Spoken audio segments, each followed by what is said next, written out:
Edge is found. আমার শুধু একটা কথাই জানতে ইচ্ছে করে, কোন কিউট মারানির পো বাংলাদেশের মতো লর্ড একটা টিমকে টাইগার নাম দিছিল আর তাদের লোগোতে বাঘের ছবি ইউজ করছিল। সেই কিউট মারানিকে যদি মানুষ পায় তাহলে তার 14 গোষ্ঠী উদ্ধার করে দিবে। আমাদের দেশের কিউট মারানিদের ক্রিকেটের খেলা দেখে সুন্দরবনের বাঘেরাও লজ্জায় মুখ দেখাতে পারছে না। তারা অনেক কষ্টে মুখে মাস্ক লাগিয়ে থানায় এসে পুলিশের কাছে অভিযোগ করে বলে গেছে, এই টিকটকার ক্রিকেটারদের নামের পাশ থেকে টাইগার টাইটেল কেটে দিবেন আর তাদের জার্সি থেকে বাঘের ছবি সরাবেন, তা না হলে আমরাই আমাদের পক্ষ থেকে ব্যবস্থা নিতে বাধ্য হব। তাছাড়া সুন্দরবনের বাঘের সর্দার আরো জানিয়ে গেছে, তাদের একটা গর্জন শুনলে বনের পশু পাখি সব লুকাইয়া কুল পাইতো না আগে, কিন্তু টাইগার নামক এই টিকটকার ক্রিকেটারদের খেলা দেখার পর বনের বাকি পশু পাখিরা তাদের আগের মতো ভয় পাচ্ছে না, দাম দিচ্ছে না। ভাই, একবার চিন্তা করে দেখেছেন, মানুষের কথা বাদ দেন, আপাতত বনের বাঘদের কি করুণ অবস্থা এই টিকটক টাইগার্সদের জন্য।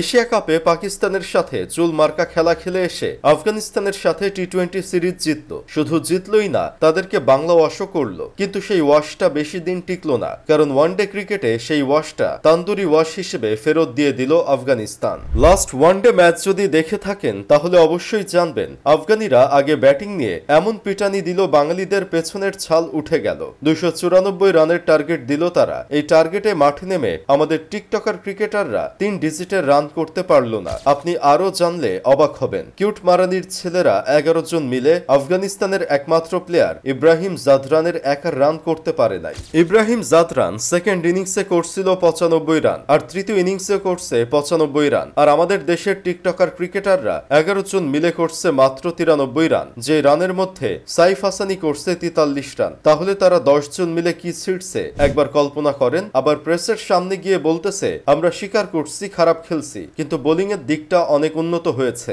ব্যাটিংটা উন্নত করতে হবে। তবে লাস্ট ম্যাচে আবার সুযোগ পেয়েছিলেন 7000 টাকার ব্যাটার নাইম শেখ। তিনি ভিসা জটিলতার কারণে প্রথম ও দ্বিতীয় ম্যাচ মিস করেছেন, কিন্তু তৃতীয় ম্যাচের আগে তিনি সাংবাদিকদের বলে গেলেন, আরে ভাই, ক্রিকেটারদের আবার কিসের প্রেসার। আসলেই ভাই, ক্রিকেটারদের আবার কিসের প্রেসার। তাই তিনি 24 বলে 7 রান করে প্রেসার ফ্রি থাকতে প্যাভিলিয়নে ফিরে গেছে। লাস্ট ওডিআই ম্যাচের খেলা দেখে সবচেয়ে বেশি খুশি জাকের আলী ও তার পরিবার এবং তানজিদ তামিম, কারণ তাদের বেঞ্চে বসেই লাস্ট ম্যাচ খেলতে নেমেছিল বাংলাদেশ। তাই তো খুশির ঠেলায় জাকের আলীর বোন সাংবাদিক শাকিলা ববি ফেসবুকে পোস্ট করেই ফেললো, চুইংগাম ছাড়া মাঠে নেমে 2 অঙ্ক পেরোতে পারিনি আমরা, হা হা হা। এটাই বাস্তব। তার কথা শুনে মনে হচ্ছিল, তার চুইংগাম চাবানো ভাই যদি থাকতো তাহলে 293 রান ওভারটেক করে জিতে যেত বাংলাদেশ। নিচের পিঠে ছাল নাই। আবার অন্যদের নিয়ে সমালোচনা করা মানুষ দেখলে আসলে গালাগালি করতে ইচ্ছা করে, কিন্তু করতে পারি না। কিন্তু এদেরকে গালি না করলেও এখন গুনাহ হয়, এরকম অবস্থা হয়ে গেছে।